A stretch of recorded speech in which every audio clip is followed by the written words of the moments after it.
那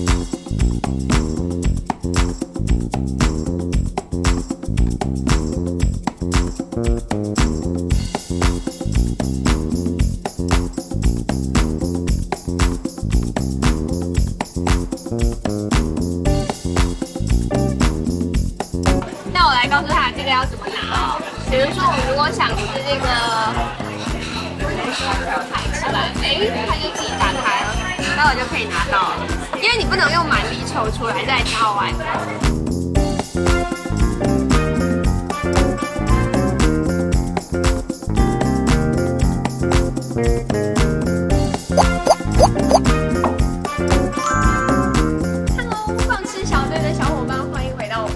我是阿咪。那在连吃了2期美式料理之后，我们今天终于回归了久违的这个异国料理系列，要来带大家品尝和我们中华料理非常相近的日本料理，也就是我后面的这家Kura Sushi。那么这家Kura Sushi啊，我们是在网上搜到的，它是以回转寿司闻名。它好像有提供有拉面啦，有天妇罗啦、寿司啦，还有这个鲷鱼烧啦，很多不同种类的东西。那我们就来看一看，在美国的日本料理和你在中国和日本吃到的有什么不同吧。我们从这个回转寿司上面拿了差不多，感觉已经会够我们2个人吃的东西了。那在我们开吃之前呢，跟大家聊一下这个寿司的历史啊。做这个寿司的饭团实际上是需要用到盐，还有糖，那还有醋去发酵而成的。那其实最开始呢，这个寿司它本身并不是作为一个食物，是以前的日本人为了可以更长久的保存这个鱼类和海鲜类呢，会把它们放进这个发酵过的米里面去。那米本身是不会被吃掉的。那到后来呢，这个发酵的时间越来越短了，大家就开始说，好像米也可以吃。那再到后来，酿醋的工艺呢也越来越成熟，大家才随之用醋来去发酵这个米饭。一般我们现在见到的这个寿司啊，叫做江户前寿司，就是这个手握的饭上面，然后盖一个鱼片或者海鲜。那这种呢就叫做握寿司。那还有很多不同的种类，比如说这种呢叫军舰寿司，它就是用这个海苔围一圈围起来。那还有一种呢，我们很惊讶，居然这边也有，那就是这个叫做稻荷寿司。那台湾呢也把它叫做豆皮寿司，因为它上面是一个豆皮。那好，那我们现在呢就来一个一个试试看它们的味道怎么样吧。好，那我就从我面前离我最近的这个是干贝寿司，大家看到白白胖胖的。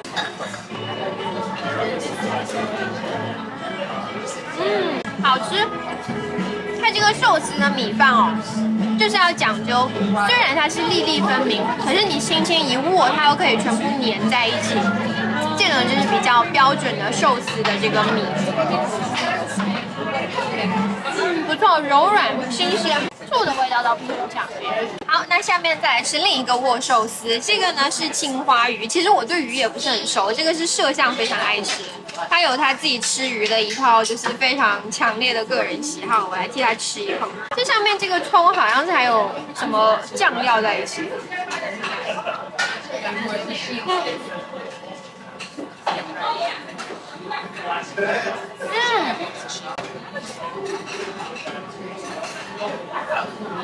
它这个葱是跟姜还是跟什么料理过的，这个葱香味非常的浓烈。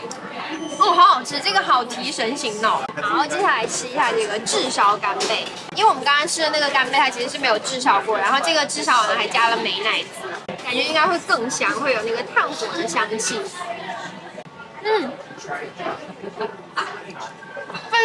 非常明显的炭火的香味，而且不是那种，其实你知道很多烧烤店会放那种炭火香料的这种调味料进去，不是，它这个真的就是烧出来的。接下来吃一下这个炙烧三文鱼，也叫鲑鱼，因为自身的三文鱼被拿光了，我们只剩这一个可以拿了。这上面应该是 cheese。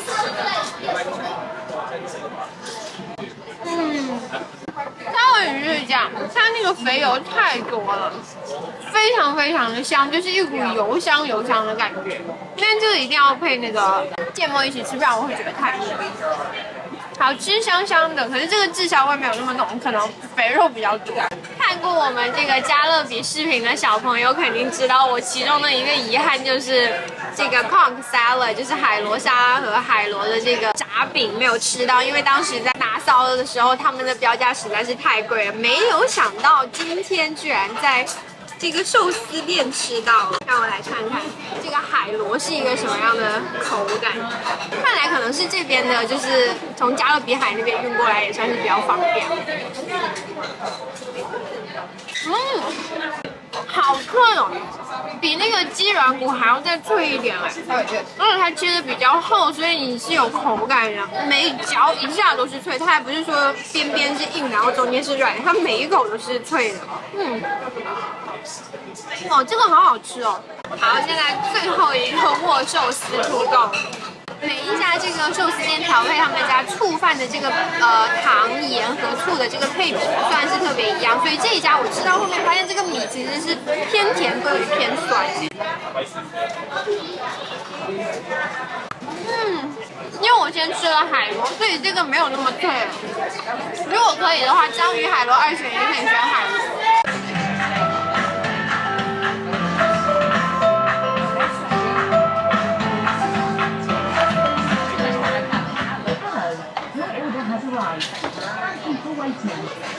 I'm going back. Call me if you need anything. Thank you. Bye.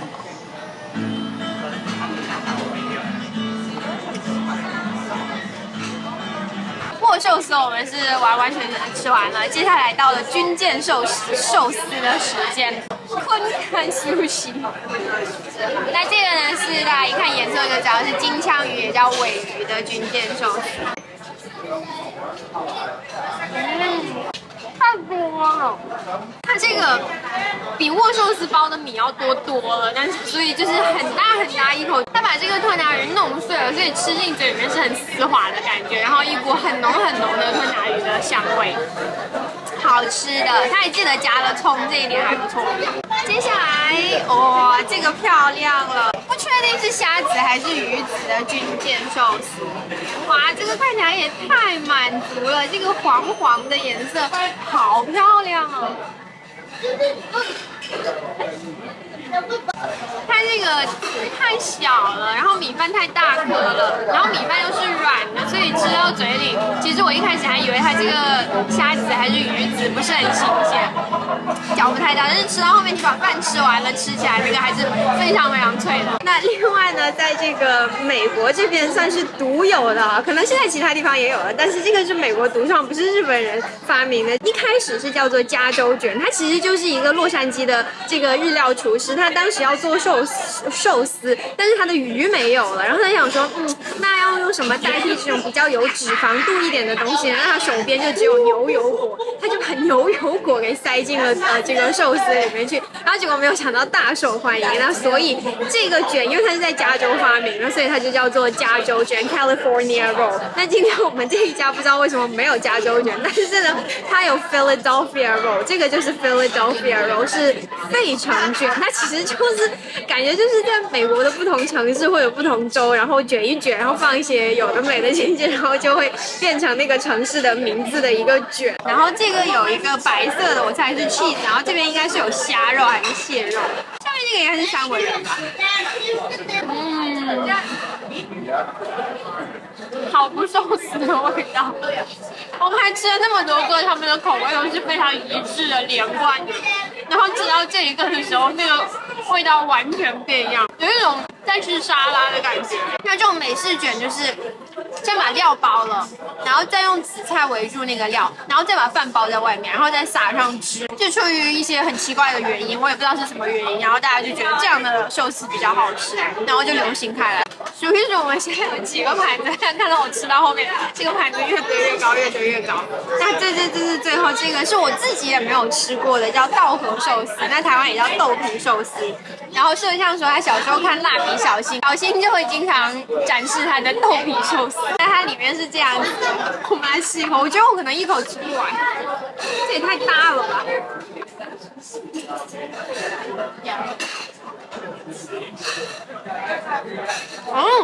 甜豆皮哎，完全是甜的，然后不是很厚，薄薄的。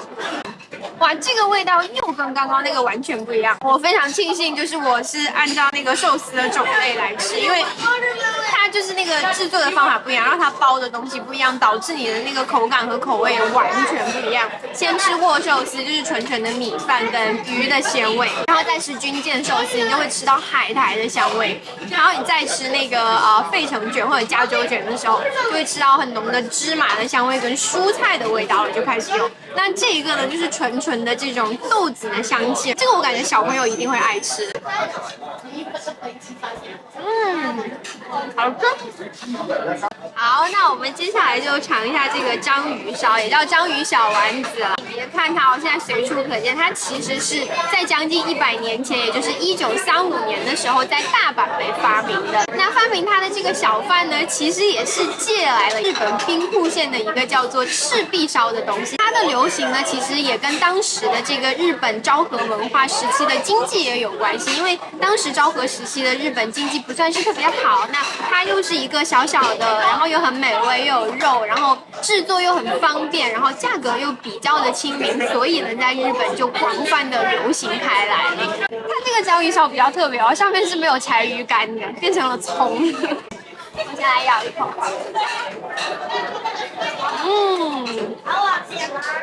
我咬了一半没有吃到章鱼，但是我看到里面有。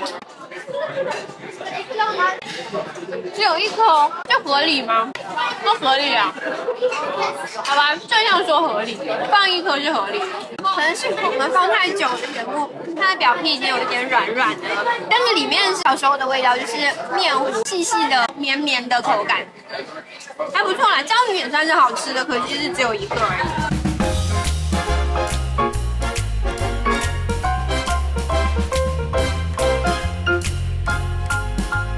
最后照例还是会有一个餐后甜点，是日本最著名的鲷鱼烧。那鲷鱼烧它的历史呢，其实也很久很久，它是在19世纪的明治时代被发明出来的。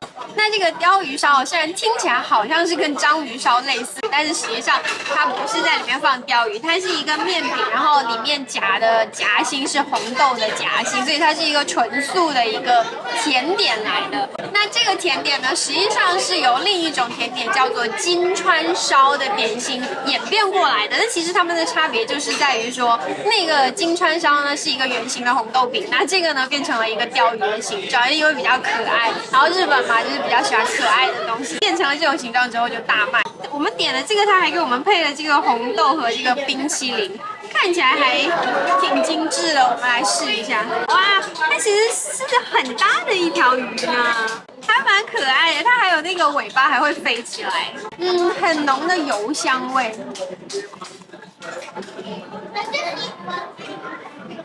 哇，好臭！因为它这个是我们最后点的，一点上来我们就吃了，所以它也是很热很热的状态。然后大家可以看到这个红豆，满满的都是红豆，而且你可以透过它的这个皮看到里面是黑黑的红豆，好好吃哦！像以前小时候学校门口会卖的那种甜的炸年糕的感觉，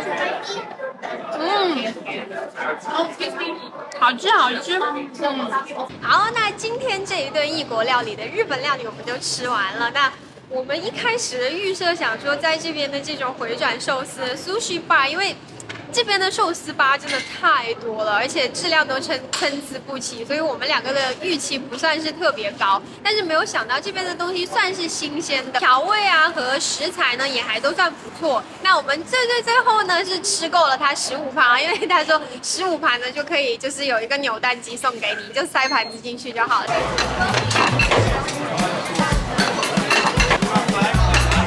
放5个就会出一个动画。